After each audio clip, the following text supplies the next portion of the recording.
Look, reform, if you ask the person outside what they want in reform, they might say less TDs, which we're doing. They might say cut our pay, which we did.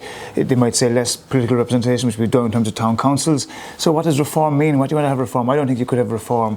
The one thing I did hear from Renua, which I thought was completely daft, was to have cabinet meetings published within 48 hours of a cabinet meeting. Yeah. That to me is just populist nonsense. Okay. Why?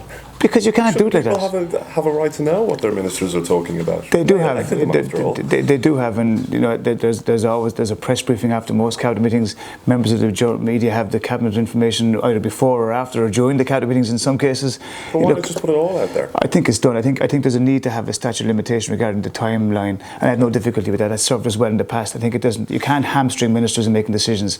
You know, I think it's important that we do have a certain level of decorum around those who sit in the cabinet table. As somebody who's never been in there, never seen a cabinet brief, but as somebody who studies and loves politics and current affairs, I think it's important that you have a wall between decision making and time, so that you can allow it to, you know, be implemented or even to be challenged in some cases. Okay, all right.